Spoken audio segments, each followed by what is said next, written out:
ഇവന് കരയുന്നത് എനിക്ക് ഭയങ്കര വിഷമമാണ്. ഇവൻ കിടന്നുറങ്ങുന്നേ കാണുമ്പോൾ പോലും എനിക്ക് വിഷമമാണ്. ഇവനില്ലാതെ എനിക്ക് ഒരു ദിവസം പറ്റത്തില്ല. റിയോ എന്റെ മോനെന്നാ ഞാൻ വിളിക്കുന്നത്. മോനാണ് എന്റേത്. ഇത്രയ്ക്ക് ഒരു അറ്റാച്ച്മെന്റ് വരാനുള്ള കാര്യം എന്താ? അവന് ഇവര് പിള്ളേരാരും ഇവിടെ ഇല്ലാത്ത സമയത്ത് ഞാൻ ഇവനോടായിരുന്നു കൂടുതൽ സംസാരിക്കുന്നതും. ഞാൻ എപ്പോഴും പറയും ഇവനൊന്ന് സംസാരിച്ചിരുന്നെങ്കിൽ ഇതായിരുന്നെന്ന്.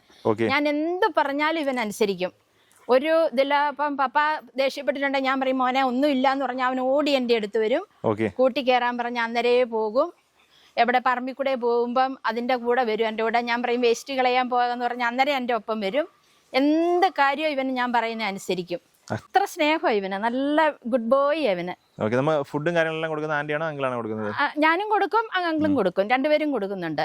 നമ്മുടെ റിയോ ആണ് ആന്റിയുടെ പെറ്റ്. എന്റെ പെറ്റ് റിയോ തന്നെയാണ്. റിയോ കൊയറ്റാണ്. പക്ഷെ ഗേറ്റിന്റെ അവിടെ ഒരാൾ വന്ന് ഗേറ്റ് ടച്ച് ചെയ്താൽ അവൻ കരയ്ക്കും. അത്ര കടിക്കത്തില്ല. പക്ഷെ ആൾക്കാരെ കാണുമ്പോഴത്തേനും നമ്മളല്ലാതെ വീട്ടിലുള്ളവരെ മാത്രമേ അവന് കൂടുതലും, അല്ലാണ്ട് പുറത്തുനിന്ന് വരുന്നവരെ അവൻ കുറച്ചുകൊണ്ട് വരും. പക്ഷെ അവൻ ക്വയറ്റാണ്, ആള് ക്വയറ്റാണ്. ഗാർഡിങ്ങിന് നല്ല ഇതാണ്. ഇവനെ ഫുൾ അഴിച്ചു വിട്ടിരിക്കുകയാണ്. നൈറ്റിലും അഴിച്ചു വിടും. ഈ സെന്ററിൽ കിടക്കും. എന്തായാലും ഒച്ച കേട്ടാ അന്നേരം പോയിക്കോളൂ. വീടിന്റെ മുന്നിൽ തന്നെ അവൻ കിടക്കും. പിന്നെ എന്ത് പറഞ്ഞാലും അതുപോലെ അനുസരിക്കും. അവന് പേടിക്കണ്ടെന്ന് പറഞ്ഞാൽ പേടിക്കണ്ട, അവിടെ ഇരിക്കാൻ പറഞ്ഞാൽ ഇരിക്കും. എന്ത് ചെയ്യാനും മിടുക്കനാണ്.